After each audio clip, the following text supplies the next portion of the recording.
Chers amis, bienvenue à cette 57e vidéo. Nous sommes dans plein procès de Jésus et il vient d'être déféré devant Pilate.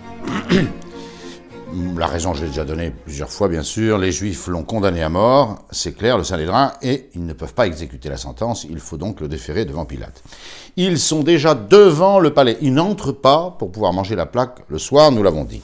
Et ils vocifèrent les premières accusations, je l'ai dit, il y a 4 accusations d'entrée de jeu. Jésus met le désordre dans toute la nation. Ça, si c'était vrai, Pilate le saurait. C'est faux. Deuxièmement, il interdit de payer le tribut à César. C'est totalement faux. Totalement faux. Voilà. Non seulement Jésus dit qu'il faut payer le tribut à César, mais il l'a fait lui-même. Et il se donne pour le Christ.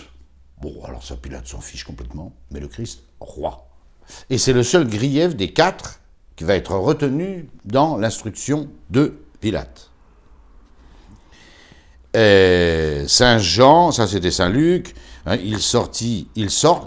Pilate sort parce qu'ils sont dehors, ils ne veulent pas rentrer. Donc il fait des navettes entre l'escalier qui donne sur la rue, si je puis dire, où sont les Juifs, et puis l'intérieur du prétoire où se trouve Jésus. Et on va voir Pilate faire des allers-retours entre les uns et l'autre, notre Seigneur Jésus-Christ. Saint Jean, quel crime a-t-il commis? Quelle accusation portez-vous contre cet homme? Oh ben, si c'était pas un malfaiteur, on ne te l'aurait pas livré. Bon, alors ça, j'ai déjà dit ce que j'en pensais. C'est un argument qui vaut à peu près rien, qui ne vaut strictement rien. Et Pilate ne s'y trompe pas. Bon, non, si c'est ça, alors prenez-le, puis jugez-le vous-même. C'est ironique parce que Pilate sait très bien qu'ils n'ont pas le droit de le mettre à mort. Or, eux, c'est ce qu'ils veulent à tout prix. Et d'ailleurs, ils annoncent la couleur, il ne nous est pas permis de mettre quelqu'un à mort. C'est bien le but, c'est qu'il meure. C'est tout. Et c'est ce qui vaudra, bien sûr, à Jésus, notre Saint Jean, de mourir sur une croix, parce qu'il est condamné par Pilate. Alors, Pilate va rentrer devant ses premières accusations publiques, il va rentrer dans le prétoire et parler à Jésus. C'est la première instruction de ce procès. Très rapidement, brossé par les 3 synoptiques, et plus détaillé, bien sûr, comme toujours avec ce procès de Jésus devant Pilate, par Saint Jean, bien plus détaillé. Que disent les 3 synoptiques? Eh bien, on voit bien que Pilate n'a retenu qu'un grief, le fait de se dire roi. C'est tout. Le reste ne l'intéresse pas. Même l'impôt à César ne l'intéresse pas. Parce que si quelqu'un n'avait pas payé ses impôts, Pilate aurait été au courant. Hein. Voilà, parmi les disciples de Jésus. Saint Luc, il l'interrogea en ces termes, « Es-tu le roi des Juifs ?» Voilà le seul motif retenu. « Tu es le roi des Juifs ?» Saint Marc. Et le gouverneur l'interrogea en ces termes, Saint Matthieu, « Tu es le roi des Juifs ?» Et Jésus lui répond, « Tu le dis, je le suis. » Alors attention, ce « tu le dis » a fait couler beaucoup d'encre, comme si Jésus laissait à Pilate l'affirmation selon laquelle il est roi. Vous verrez que c'est totalement faux, parce que non seulement Jésus... Il n'y a pas de oui et de non en latin. Voilà, nous on dit oui, on dit non, yes, not, bon. Mais, no plutôt, en anglais, mais ça n'existe pas en latin. Donc on répète le mot, le verbe de la phrase précédente. On va voir Jésus dire qu'il est roi, et même il va renchérir sur cette affirmation qu'il est roi. Donc il ne s'agit pas de biaiser et de dire que Jésus laisse l'affirmation dans la bouche de ses interlocuteurs. C'est bien lui qui assume sa royauté, comme nous allons le voir. Alors Pilate rentre et retient que cette seule accusation, là nous revenons à Saint Jean, et il lui dit « Tu es le roi des Juifs ?» Question. Roi des Juifs. Jésus répond d'abord, « Dis-tu cela de toi-même ou d'autres te l'ont-ils dit de moi ?» C'est pas insolent, mais Pilate est tout de suite recadré par Jésus. Il s'agit de savoir ce que Pilate pense. Ce que Pilate pense. Ce que dit, il n'a pas à répéter une leçon mal apprise et bâclée par les Juifs. Si Jésus était roi, Pilate le saurait. Si Jésus s'était dit roi au sens politique temporel du mot, mais le mieux placé pour le savoir était évidemment Pilate. Donc il ne s'agit pas, et Jésus prévient Pilate, il ne s'agit pas que Pilate répète une leçon, une mauvaise leçon en plus, et mal appris auprès des Juifs, qui vocifèrent, dans un but unique que Jésus soit mis à mort. Dis-tu cela de toi-même, ou d'autres te l'ont-ils dit de moi? C'est-à-dire toute cette foule qui vocifère dehors. Pilate est un peu vexé de cette réponse de Jésus. Et qu'est-ce qu'il dit? Oh, est-ce que je suis juif, moi? Est-ce que je suis juif? Non, mais est-ce que je me mêle de ces petites querelles théologico sur un fond de loi de Moïse? Mais il n'en a rien à faire. Est-ce que je suis juif, moi?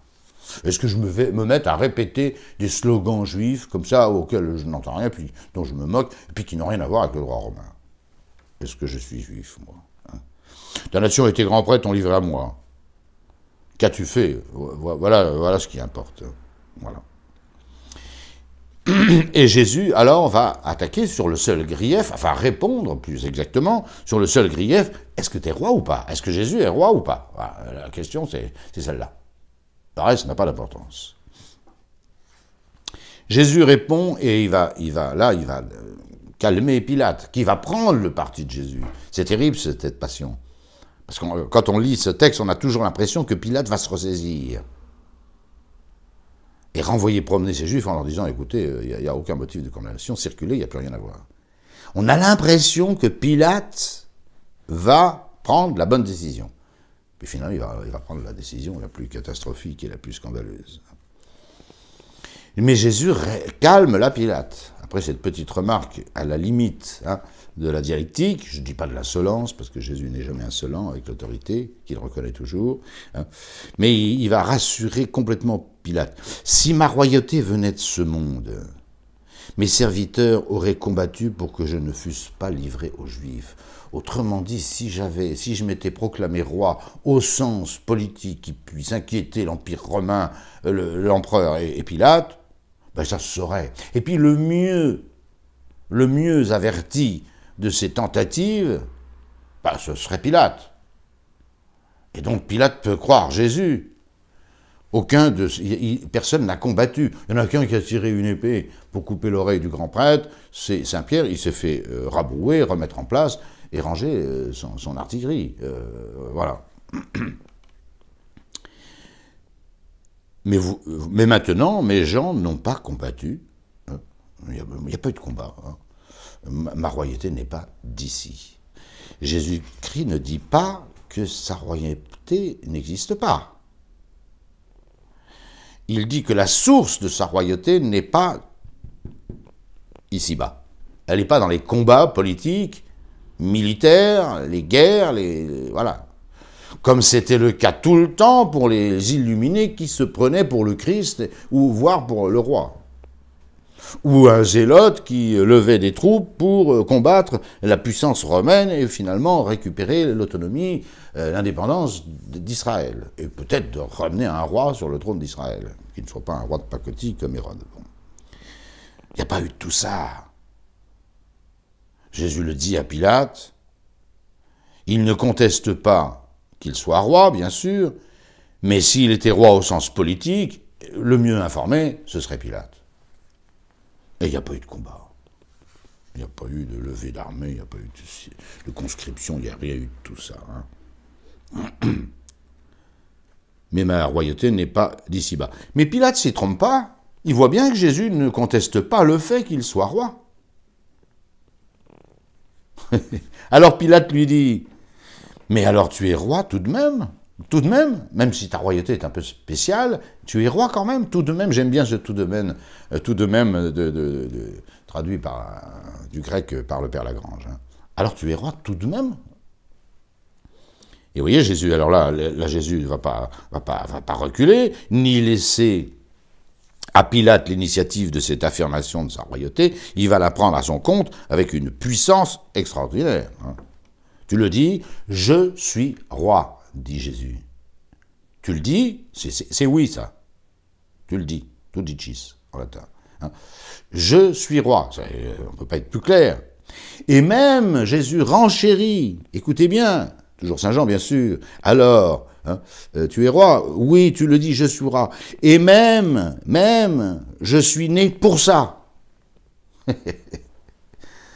Quand il y en a qui disent que Jésus n'a jamais dit qu'il était roi, c'est inadmissible. Tu le dis, oui, je suis roi. Et même, je suis né pour cela. Et je suis venu dans le monde pour cela. Pourquoi? Pour rendre témoignage à la vérité. Alors c'est vrai que cette royauté est très spéciale, elle n'est pas militaire, elle n'est pas zélote, pour faire court, hein. Elle est sur les intelligences. Jésus est venu régner sur les intelligences. Et par l'intelligence, sur l'homme tout entier, hein, mais par son intelligence. Il est le roi de la vérité, le roi qui dit la vérité, Jésus.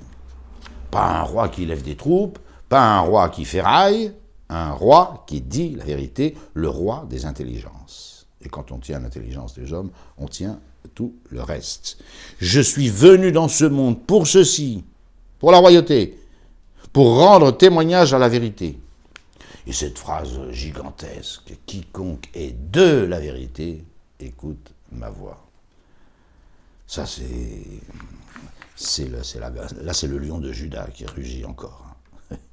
Quiconque est de la vérité, écoute ma voix. Et quiconque est de l'erreur, n'écoute pas la voix de Jésus.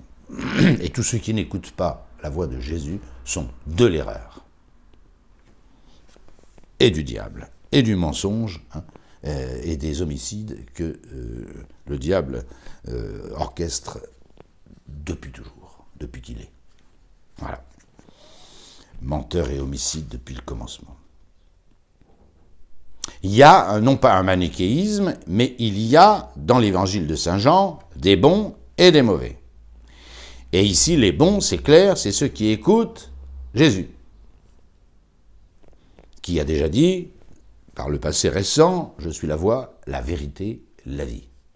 Je suis venu dans ce monde pour rendre témoignage à la vérité, et quiconque est de la vérité, ex veritate, hein, audit vocem meam, entend ma voix, écoute ma voix. Voilà. Alors vous comprenez que Pilate est totalement rassuré. Il est totalement rassuré. Cette royauté n'est pas dangereuse.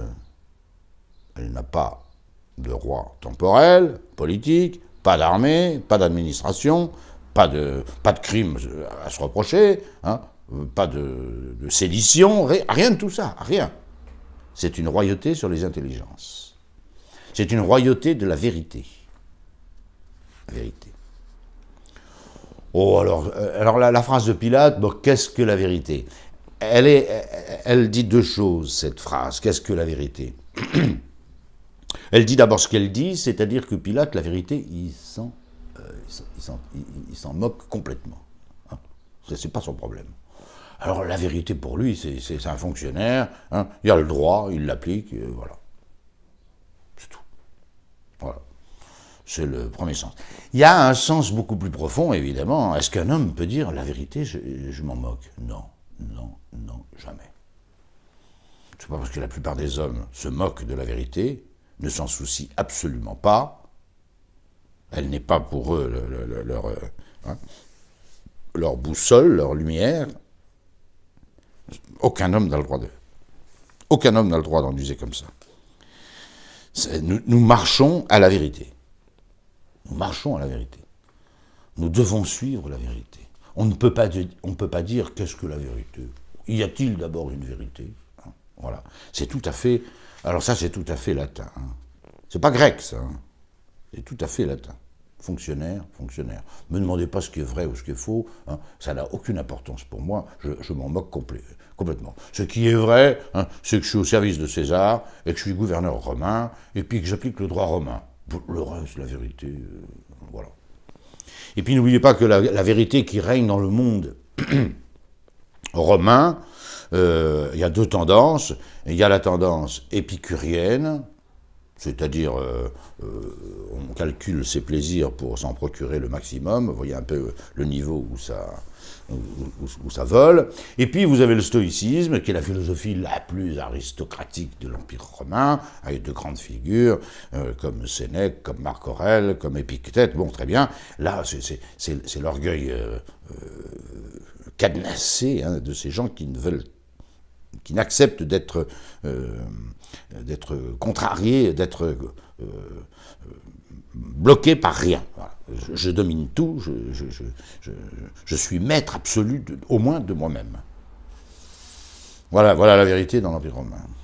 Avec toute évidemment, tout le cortège immense de l'idolâtrie de Dieu, auquel on se demande parfois s'il croyait vraiment. Poser la question. À partir de ce moment où, j'imagine que Pilate a haussé les épaules. Qu'est-ce que la vérité? Non mais qu'est-ce que... Mais alors, vous voyez, Pilate, la vérité, il s'en moque, mais il est rassuré complètement sur la question politique. Il est rassuré. S'il est rassuré, ben il va essayer de se débarrasser de ces Juifs qui l'importunent. C'est une sale affaire pour lui. C'est une sale affaire. Il va essayer de se débarrasser des Juifs, et puis Jésus n'est pas dangereux du tout. Et on a l'impression, c'est même vrai, que Pilate prend le parti de Jésus. Plusieurs fois, on va voir ça. S'il peut le faire relâcher, il est débarrassé d'un souci, et il en est très content. Mais dehors, ça continue de hurler. Ça hurle. Saint Luc ne dit rien parce qu'il a déjà raconté ses hurlements, et il n'y revient pas. Mais Marc et Matthieu en remettent une couche. Les grands prêtres portaient contre lui beaucoup d'accusations. Et aux accusations portées contre lui par les grands prêtres et les anciens, Jésus ne répondit rien. Alors ça, c'est le silence de Jésus contre ces accusations. Quelles sont ces accusations? On l'a vu, dans leurs grandes lignes, elles sont politiques.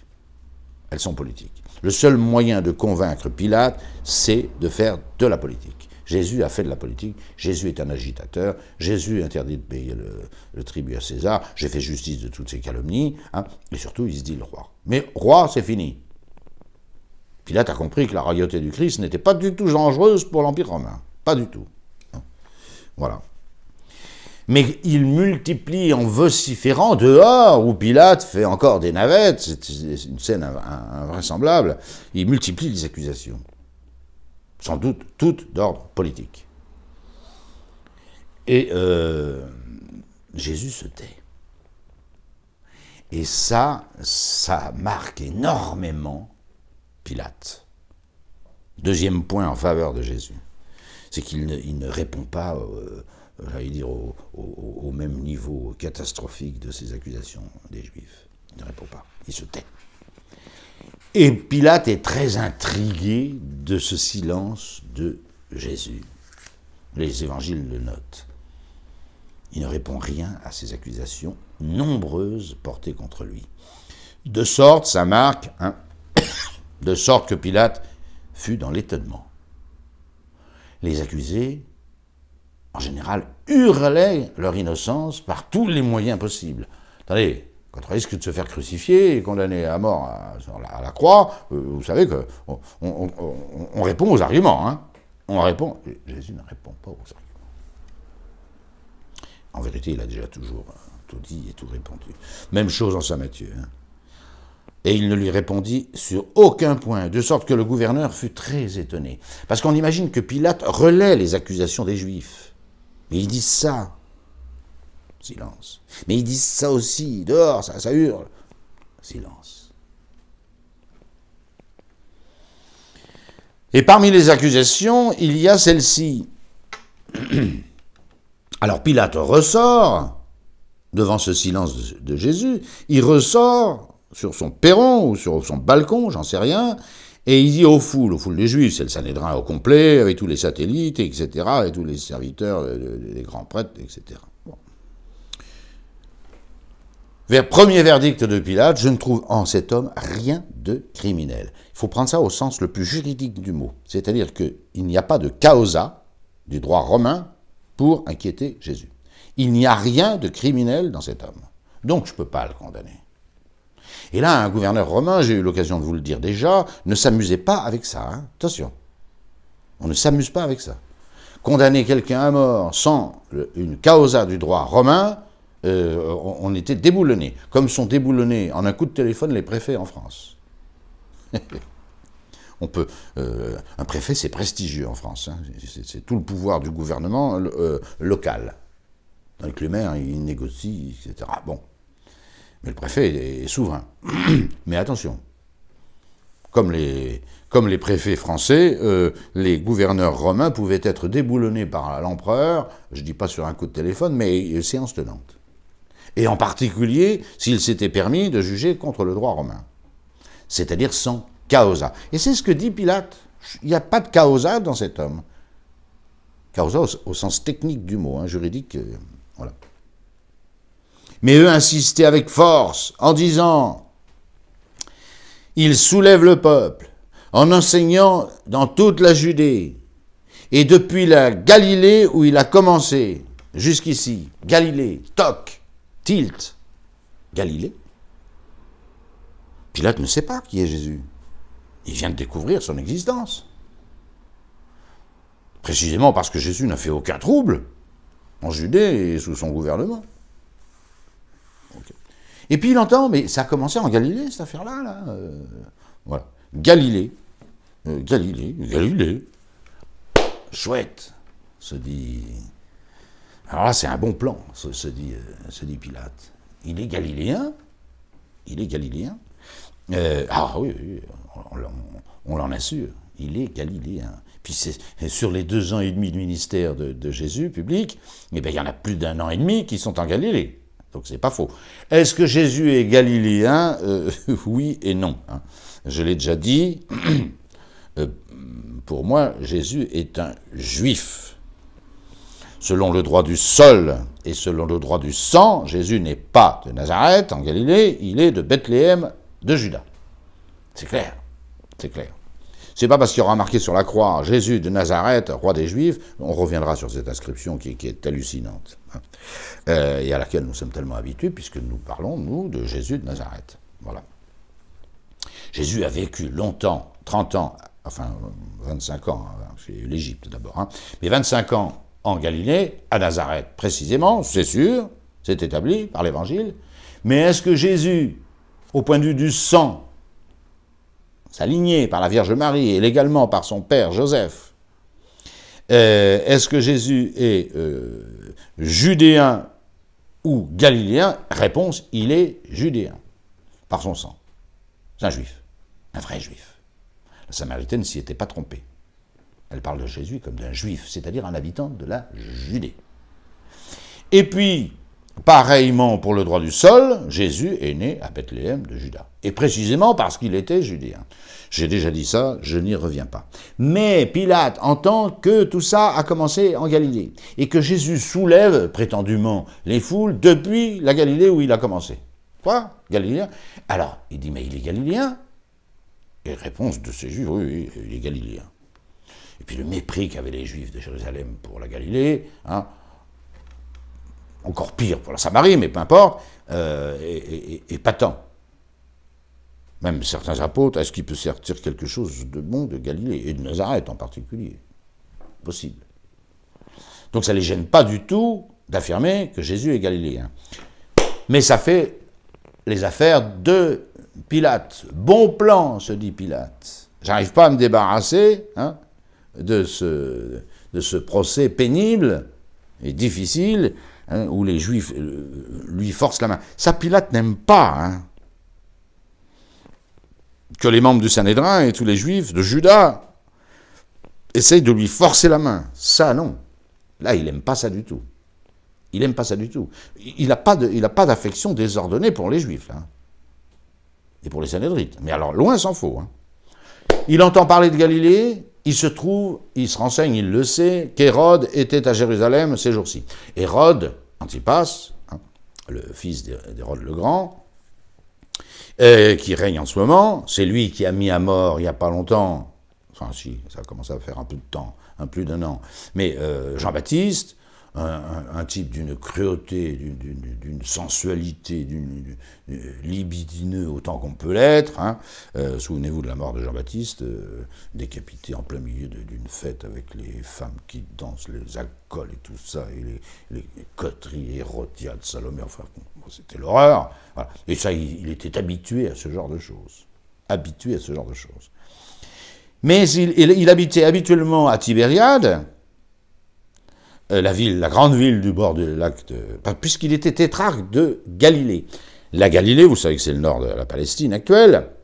Et puis, c'était toute la Pérée aussi. Toute la Pérée.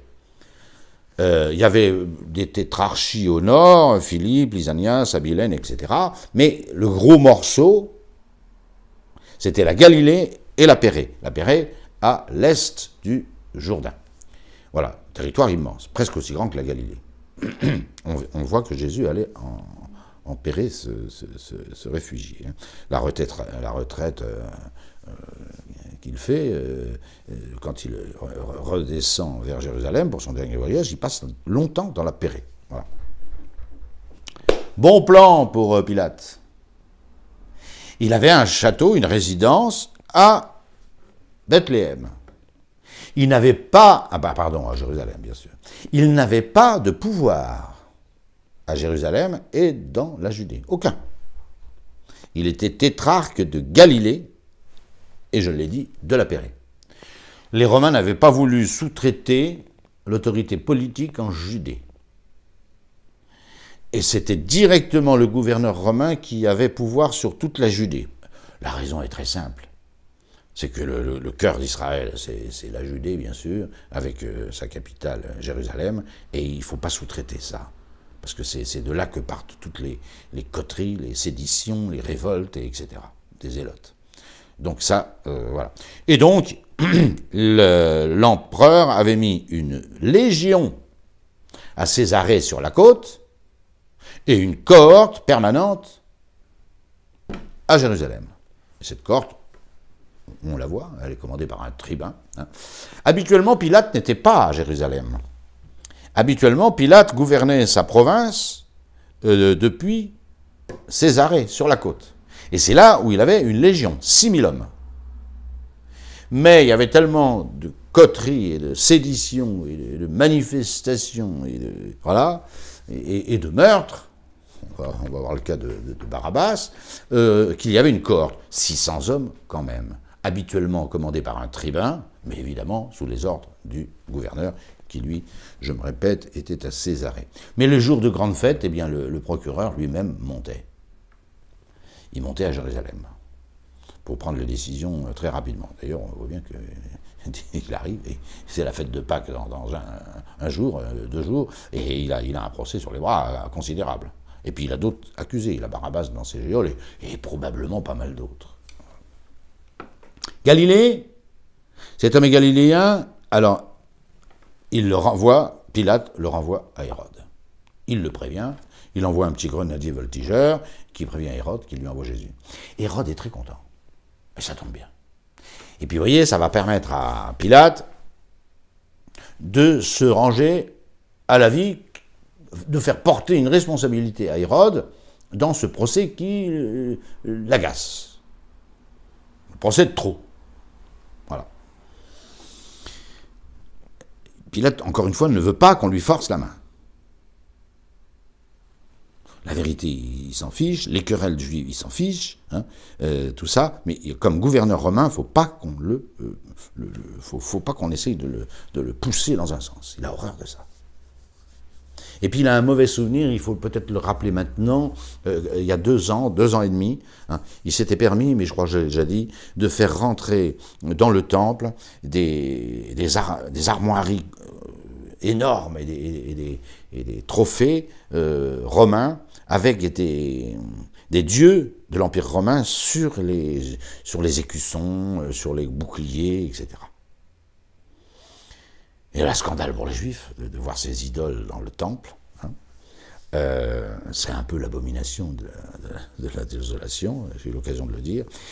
Et le Sanhédrin, les Juifs de Jérusalem, avaient dénoncé Pilate pour ce fait à l'empereur. Et Pilate s'était fait remonter les bretelles, comme on dit dans l'armée, hein, par l'empereur, et il avait failli perdre sa place. Alors c'est vous dire qu'il n'aimait pas du tout les Juifs. Et il avait dû céder.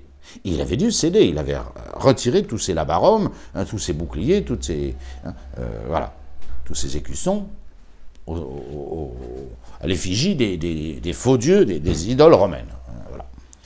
Alors, il les avait dans le collimateur, hein, ces Juifs. Hérode, voilà. Et Hérode était lui-même à Jérusalem ces jours-ci, ça n'a rien d'étonnant, c'est la fête de Pâques après-demain. Et Hérode est très content de voir Jésus, parce que ça fait longtemps qu'il voulait le voir. Et même, nous dit saint Jean, lui voir faire quelques miracles. Une attraction. Une attraction. J'allais presque dire pour Hérode. Vous voyez un peu le niveau d'Hérode. Hein. Un clown, enfin un personnage étonnant. Parce qu'évidemment, Jésus, dès qu'on parle de Jésus, dès qu'on pense à Jésus, on pense au miracle. Donc un thaumaturge qui va amuser sa cour. Non mais, c'est terrible pour Jésus. C'est terrible. Mais il n'a pas le choix. Depuis assez longtemps, il voulait le voir. Pour ce qu'il avait entendu dire de lui. Et il espérait lui voir faire quelques miracles. Toujours amusant. Un prestidigitateur. Voilà. Vous voyez un peu le niveau où se situe le Hérode. Cruel, libidineux, fêtard, buveur, vraiment le personnage, enfin la lie, quoi. La racaille, c'est une racaille, ce Hérode. Il lui posait d'assez noms. Alors Jésus est introduit dans la cour. Il y a toujours des bonnes femmes, des prostituées, des courtisanes là-dedans, hein, avec ses officiers. Enfin, c'est l'horreur. Il lui posait d'assez nombreuses questions. Alors, ouais, Hérode pose des questions à Jésus. Vous imaginez que Jésus, là, c'était, évidemment. Déjà qu'il s'est tu devant les accusations des Juifs, hein, alors qu'il répond à Pilate. Hein, attention. Dans son procès officiel au Sanhédrin, Jésus a parlé. Avec Pilate, Jésus a parlé et va encore parler avec Pilate. Mais devant les vociférations des Juifs, Jésus se tait. Et devant le personnage, je n'y reviens pas, d'Hérode, Jésus se tait. Mais j'allais dire, heureusement, enfin, qu'est-ce que vous voulez expliquer à ce fêtard, hein, voilà. Il lui posait d'assez nombreuses questions, mais Jésus, ne lui répondait absolument rien. Les grands prêtres et les scribes étaient là. Ils ont fait c'est pas long, hein. Ils ont fait le déplacement jusqu'au palais d'Hérode, qui n'était pas loin de la forteresse Antonia. Hein. Voilà. Ils ont suivi. Ils ne veulent pas lâcher leur proie. Hein. On suit. Alors ils continuent à hurler. Voilà. Les grands prêtres et les scribes étaient là, l'accusant avec force. Hérode ne cherche même pas à instruire un procès. Il est là pour s'amuser, pour rigoler de Jésus. On n'est pas du tout ni dans le procès juif devant le Sanhédrin, ni même devant le procès devant le gouverneur, Pilate. On est vraiment dans une scène de foire, quoi, de fête foraine. Hein, c'est terrible. Hérode, avec son escorte militaire, le traita avec dédain. Et s'en amusant, il le revêtit, une fois que Jésus ne veut plus répondre aux questions, ne répond pas aux questions, se tait, hein, eh bien, on va en faire un jeu. On va s'amuser. Écoutez ça. Il le revêtit d'un vêtement blanc, éclatant. C'est une tunique qu'on mettait aux fous pour s'amuser d'eux, pour rigoler. C'est la camisole. C'est ce qu'on appelle la camisole. La camisole. Ça sur un fou, un illuminé. Voilà. Et devant toute la cour d'Hérode. Devant tous ses ministres, devant ses soldats et devant ses courtisanes et ses péripatéticiennes. Voilà. C'est Saint Luc qui raconte ça, parce que les autres ne le racontent pas, donc Saint Luc est seul à raconter cet épisode. Cet épisode indigne, hein, à la limite du supportable. Hein.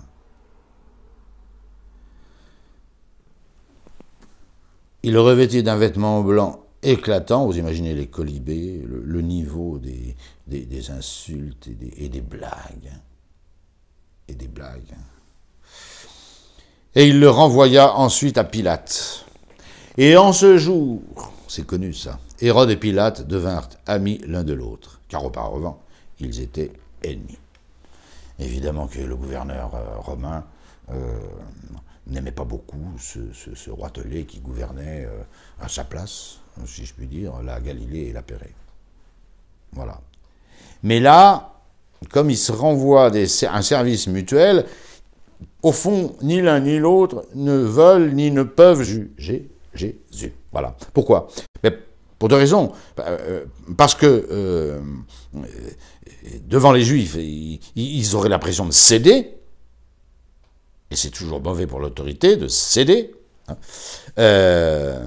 Et ils n'ont pas de motif, parce que Jésus est innocent, donc c'est très embêtant. Hein. Alors ils deviennent amis. Mais Pilate va utiliser l'argument selon lequel Hérode n'a pas trouvé, lui non plus, de motif de condamnation en Jésus. Hein.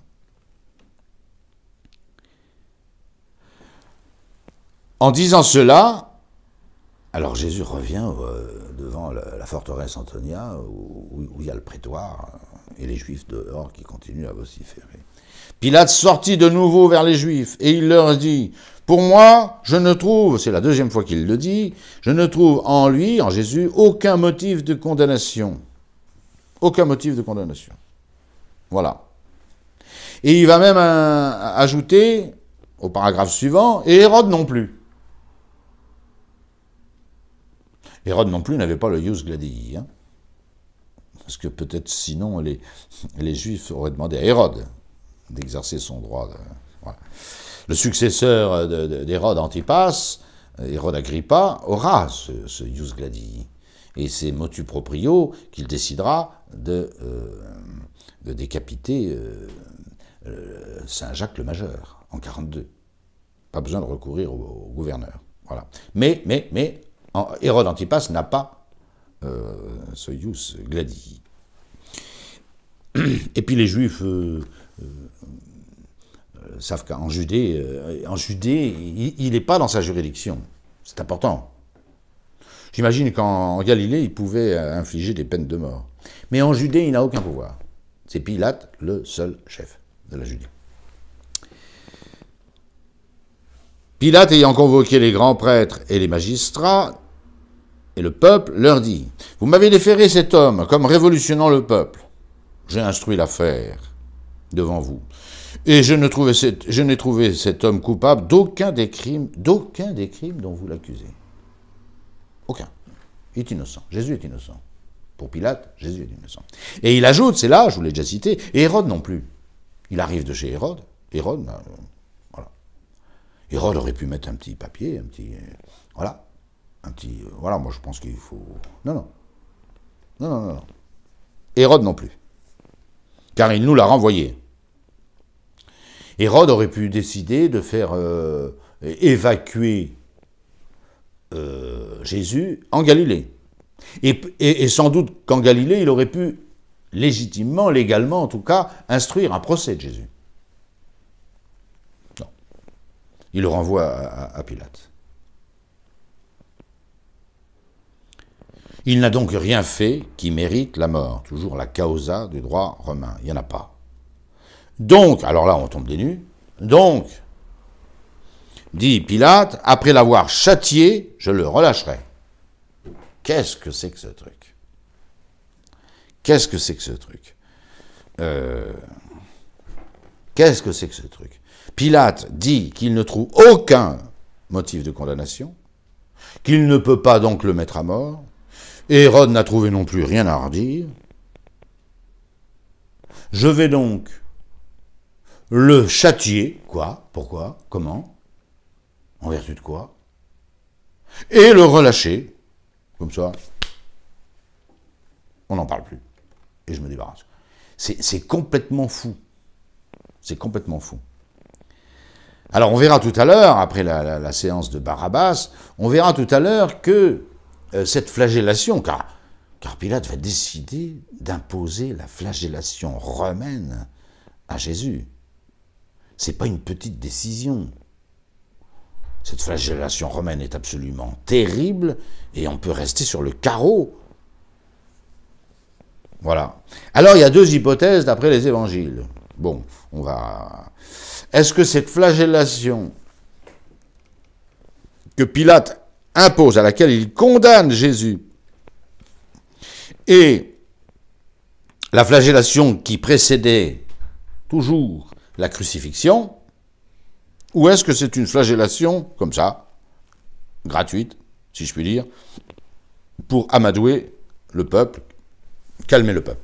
Répond, alors vous avez Matthieu et Marc qui semblent faire le lien immédiat entre la flagellation et la crucifixion, qui n'est pas encore décidé au moment où nous parlons. Ça, c'est la version de Marc et de Matthieu. Et puis, vous avez Saint Jean, d'abord, et également Saint Luc, qui dissocie complètement la flagellation de la crucifixion. Jésus n'est pas condamné à mort, là. Et même, on va assister encore à deux, trois tentatives de Pilate pour sauver Jésus. C'est-à-dire de ne pas l'envoyer à la croix, à la mort. Donc il est évident que là, Matthieu et Marc ont fait un petit raccourci d'expression et ils ont joint abusivement, selon Saint Jean et selon Saint Luc, ils ont joint la crucifixion, la flagellation comme la propédeutique, si je peux dire, à la crucifixion. Je pense que c'est faux. C'est faux. C'était souvent comme ça. Hein.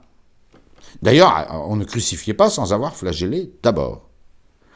Ça permettait de calmer le supplicié, hein, et puis d'abréger la souffrance de la croix. Parce que, on pouvait tenir longtemps en croix, et puis là, il fallait que tout soit fini avant la nuit. Hein, bon, donc, ça tombe très bien. Mais voyez la veulerie de Pilate. C'est uniquement psychologique. Il va imposer ce supplice d'une cruauté inimaginable à Jésus, alors même qu'il est en train de dire qu'il ne trouve aucun motif de condamnation, pas seulement à la croix, mais de condamnation tout court en cet homme.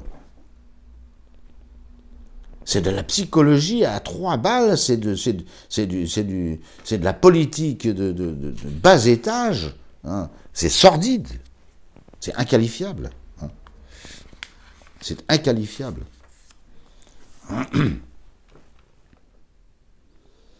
Donc, après l'avoir châtié, je le relâcherai. Et c'est là qu'arrive l'épisode de Barabbas. Vous voyez, malgré cette décision qu'il prend de faire flageller Jésus, c'est pour éviter qu'il soit crucifié.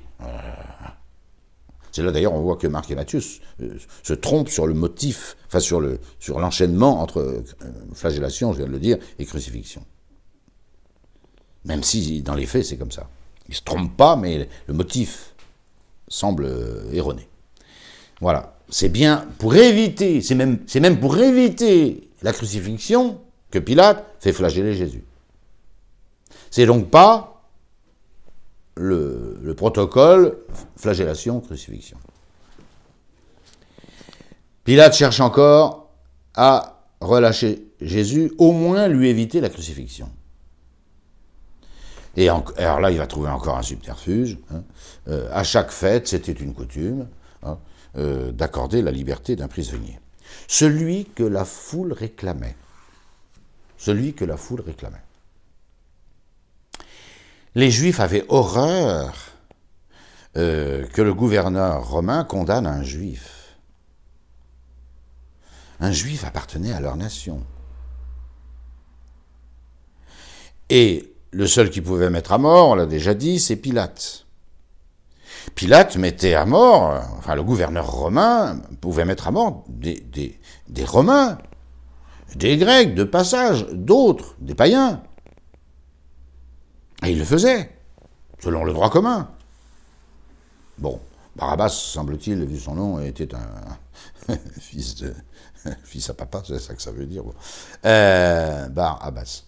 Bon, mais C'était donc très probablement un juif. Mais il y avait des Romains, des Latins, des Grecs, puis d'autres nations qui pouvaient être condamnées par les tribunaux romains. Les Juifs, en tant que tels, indépendamment du cas de Jésus, n'aimaient pas du tout que le gouverneur romain prononce une sentence de mort contre un des leurs.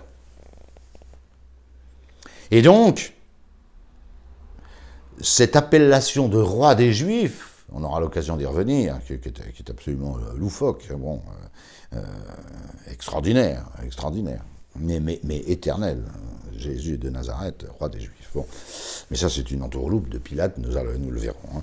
Voilà. Si Jésus est le roi des Juifs, c'est odieux qu'il soit condamné à la crucifixion par Pilate. C'est odieux. Alors Pilate se dit, si vraiment ils pensent, certains d'entre eux pensent que Jésus est roi, eh ben, ils vont pas demander, si je puis dire, la tête de Jésus, mais celle de Barabbas. Parce que Barabbas est un prisonnier de droit commun. C'est un criminel. C'est dans une sédition, il a tué un et même plusieurs hommes, d'après, si j'ai bonne mémoire, voilà, des meurtres, d'après Saint Marc. Lisons le récit de Saint Marc. Alors oui, le but de Pilate, c'est d'épargner Jésus. Comme la flagellation, c'est pour épargner Jésus. Drôle de réticence. Hein. Voilà. Or, à chaque fête, il leur accordait la liberté d'un prisonnier, celui pour lequel ils intercédaient. Ils avaient le choix.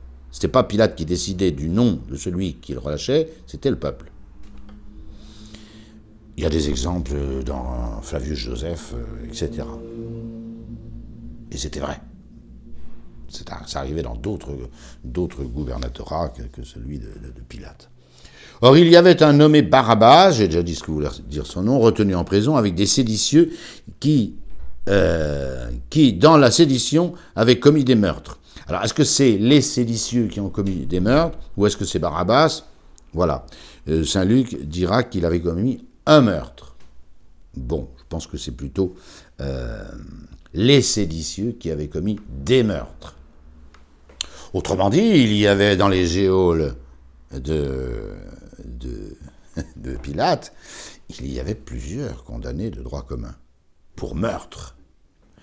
Et on peut même penser que s'ils avaient commis des meurtres, c'était pas des meurtres contre des Juifs, mais contre l'autorité en place, et l'autorité en place, ce sont des soldats romains. Un peu comme pendant la guerre de 40, quelqu'un qui avait tué un officier romain en France, vous savez ce que faisaient les Allemands. Pour un officier romain tué, il tuait 10, 20, 30 un Français comme ça, au hasard. Bon. C'est pour ça que être résistant, c'est très beau, mais il faut savoir ce qu'on fait quand même. Hein. Voilà. Et la foule étant montée, commença à réclamer ce qu'il leur accordait. Pas forcément lié, cette foule, avec au départ, avec le Sanhédrin et les Sanhédrites qui sont là. Et Pilate leur répondit, voulez-vous que je... Alors c'est Pilate qui prend l'initiative. Voulez-vous que je vous relâche le roi des Juifs? Alors là, il est stupide, là, Pilate. Il est stupide. Il aurait dû dire Jésus de Nazareth, mais pas le roi des Juifs. Ils veulent absolument pas que Jésus règne sur eux, ces Juifs. Mais mais voilà. Mais comme il fait une erreur de jugement, il fait une erreur, une profonde erreur. Il pense qu'en disant le roi des Juifs, comme c'est vraiment un Juif, et même prétendument le roi de ces Juifs, ils ne le laisseront pas condamner par l'autorité de l'Empire romain.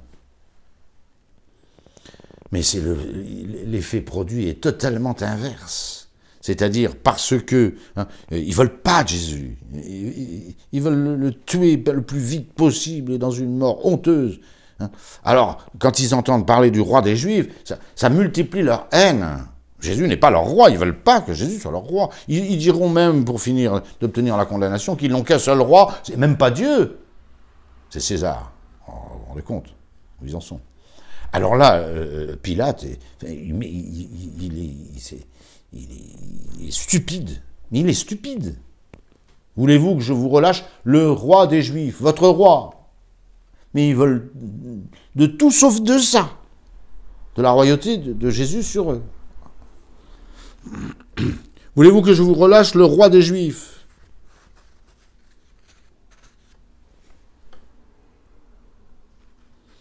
Car elle comprenait que les grands prêtres l'avaient livré par jalousie. Ah, il est bien intentionné. Il veut éviter la croix à Jésus.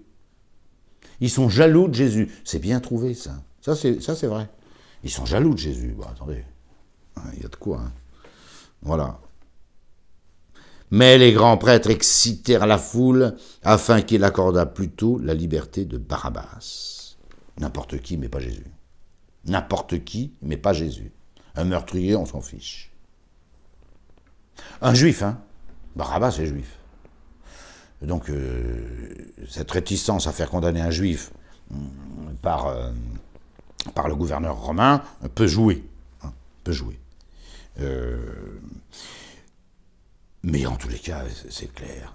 Alors, il y a la foule qui réclame la liberté d'un prisonnier, et puis, on voit bien, comme dans toute foule, hein, il y a des excitateurs, là, des agitateurs,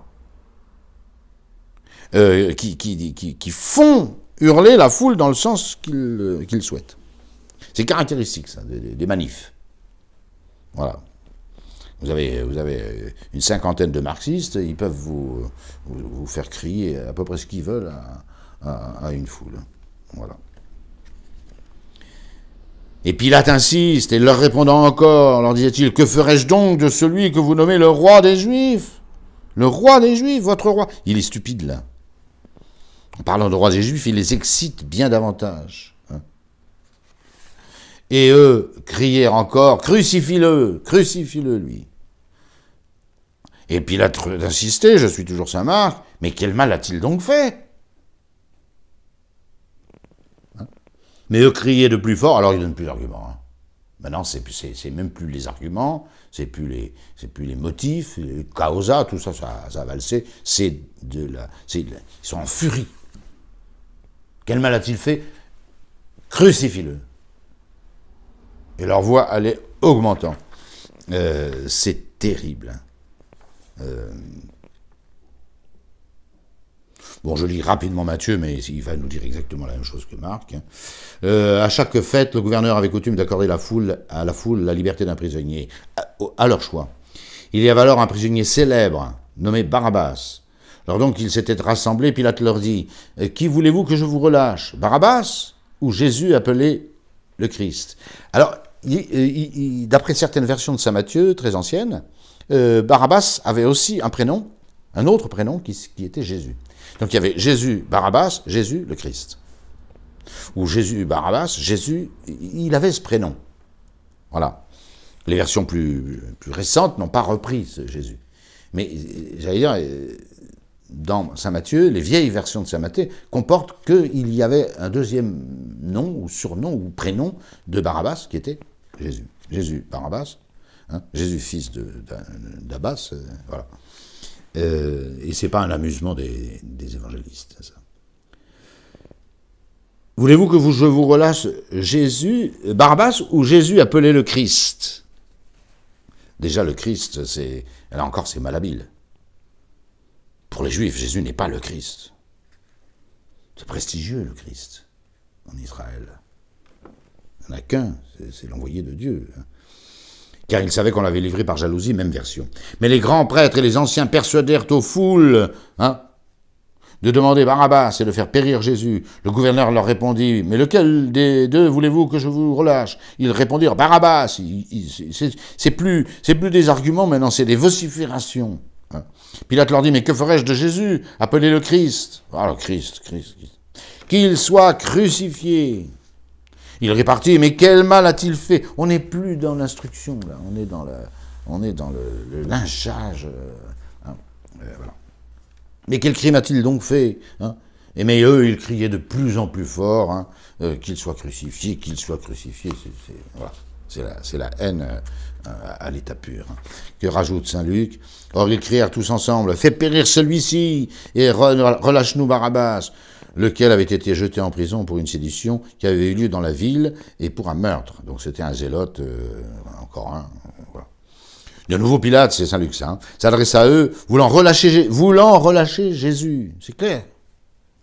Mais eux répondirent en criant, « Crucifie-le, crucifie-le !» Pour la 3e fois, dit saint Luc. Vous vous rendez compte? 3 fois, il essaye de sauver la vie de Jésus en le relâchant plutôt que Barabbas. Rien à faire. Mais quel mal! Alors pour la 3e fois, Pilate leur dit, « Mais quel mal a-t-il donc fait? Je n'ai rien trouvé en lui qui mérite la mort. Donc, après l'avoir fait châtier, je le relâcherai. » Toujours l'incohérence absolue de Pilate. Ce procès est hallucinant. Vous avez le juge qui dit, il n'a rien fait de mal, mais je vais le flageller. Quand on connaît la flagellation romaine, c'est inique. C'est inique. Hein. Mais eux insistaient à grands cris, demandant qu'il fût crucifié, et leur voix devenait de plus en plus violente. Hein. Saint Jean est très rapide sur cela.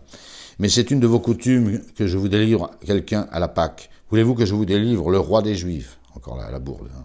Ils crièrent donc de nouveau en disant, pas lui, mais Barabbas. Or Barabbas était un brigand. Et Jésus est flagellé. Alors là, décrire, c'est très court. Hein.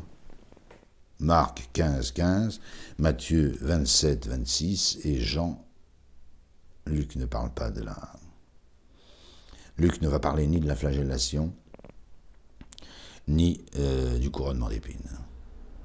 Jean, alors donc Pilate prit Jésus et le fit flageller. Alors c'est totalement injustifié. Évidemment parce que Jésus est innocent, mais même côté Pilate, Pilate pense que Jésus est innocent et il le fait flageller. Quand on sait qu'on restait sur le carreau, baignant dans son sang, hein, après la flagellation romaine, ne mélangez pas les 40 coups de bâton moins 1. Ça, c'est la punition juive. Saint Paul l'a subi quelques fois, 3 fois, dit-il. Hein. Mais Saint Paul n'a jamais subi la flagellation romaine. C'était impossible de continuer à faire son travail quand on avait été flagellé par les Romains.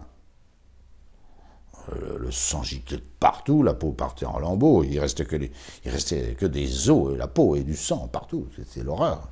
Et la plupart mouraient sous ces coups. Il n'y avait pas de limite. C'est le tribun qui disait, bon, on va arrêter, parce qu'il va mourir, mais voilà. Et c'est ce Pilate qui dit qu'il n'y a aucun motif, autrement dit, que Jésus est innocent, qu'il le fait flageller. Alors les 40 coups de bâton moins 1, c'était la punition juive. Bon, 40 petits coups de bâton, un gros bâton, pas de sang, vous étiez courbaturé, quoi. Voilà. Oh, Saint Paul a eu des choses bien plus terribles. Il a été flagellé, pas flagellé, pardon, il a été lapidé. Il a été lapidé. Alors là par contre, oui, à Thessalonique, il a failli rester. À Iconium, il le dit, hein, il est resté dans une mare de sang. Il n'avait pas été relevé par les... Voilà. Donc Saint Paul a subi mais il n'a pas subi la flagellation. Alors pourquoi 40 moins 1? Parce que la loi interdisait de donner plus de 40 coups de bâton pour certaines peines. Alors ils arrêtaient un coup avant pour être sûrs de ne pas dépasser les 40. Ça c'est bien juif. Voilà, et puis ensuite il va y avoir le couronnement d'épines, cette scène épouvantable. Jésus vient d'être flagellé. Il y a, comprenez bien que dans la Passion, il y a le Jésus d'avant la flagellation et le Jésus d'après. C'est même incroyable que Jésus soit encore capable de tenir, comme nous allons le voir la fois suivante, un long dialogue, très intéressant d'ailleurs, avec Pilate, alors qu'il vient d'être flagellé et couronné d'épines. Voilà, rapidement le couronnement d'épines, hein, mais nous le reverrons la fois prochaine. On laisse, voilà. Pilate laisse libre cours à la cruauté des soldats en garnison, qui n'ont rien d'autre à faire que de s'amuser. Voilà, j'en ai déjà parlé à propos des gardes du temple là, qui crachent sur Jésus, qui se moquent de lui, prophétisent, dis-nous qui t'a frappé. Là, cette scène est encore pire. Elle est bien pire, parce qu'ils sont très nombreux, c'est des soldats romains, hein, d'une discipline et d'une cruauté sans aucun état d'âme. Hein, voilà. Et puis la couronne d'épines, on sait bien que l'épée à la tête saigne avec abondance, hein, et qu'on est tout voilé de son sang, et puis ça fait extrêmement mal, ça, les épines. Hein. Voilà. Et puis ils tapent sur les épines avec leur bâton, ou leur lance, ou je ne sais quoi, ou leur glaive, enfonçant les épines dans le cuir chevelu et faisant que Jésus ruisselle de sang. Hein. Voilà. Et même chose, hein, ils lui mettent un roseau dans la main, et ce qu'ils ont entendu, hein, c'est qu'on l'accusait d'être roi. Un roi, ça? Ben dis donc. On se fait se moquer de lui. La couronne d'épines, c'est pour se moquer du roi Jésus. Puisque c'est le motif que Pilate va retenir, le seul motif. Hein. Et donc un roseau dans sa main, c'est le sceptre royal. Voilà. Et employer le genou devant lui, alors il se moque de lui en se mettant à genoux devant sa majesté, Jésus, couronné d'épines et un roseau à la main, un pseudo-sceptre à la main. Voilà. Et il se prosternait devant lui, il s'agenouille devant lui, hein, en disant « Salut, roi des Juifs ». Ayant craché sur lui, hein, il prenait le roseau et le frappait à la tête. Ça enfonce la couronne d'épines à chaque fois. Pilate laisse faire. Il est là, Pilate. Hein. Le tribun est là aussi. Pilate, c'est le gouverneur, mais la cohorte est commandée par un tribun. Il laisse faire. Il laisse faire. Tout en disant que cet homme est innocent. Tout en disant que cet homme est innocent et qu'il n'a rien fait qui mérite ni la mort, ni rien. Un innocent mais ne mérite aucun châtiment, aucun, zéro. Voilà. C'est plus des scènes à méditer. Voilà. Et alors on verra la fois prochaine le dernier dialogue et la condamnation à mort. Mais ce dernier dialogue, je n'ai pas le temps de l'aborder aujourd'hui, il est trop important. C'est ce qui va faire basculer Pilate, qui va encore chercher une ou deux fois, suite à l'intervention de sa femme, etc., il va essayer d'apitoyer les Juifs. Ecce homo, voici l'homme complètement délabré. Jésus est délabré après cette scène. Délabré. Entre la flagellation et le couronnement d'épines, c'est plus le même Jésus. C'est un Jésus affaissé, et écrasé, qui va pas pouvoir porter sa croix, qu'il va falloir aider. Il peut plus, il est à bout. Voilà. Donc il y a vraiment le Jésus d'avant la flagellation, hein, et le couronnement d'épines, qui vont ensemble, et puis d'après. C'est une véritable... voilà la charité du Christ en action. Je vous remercie.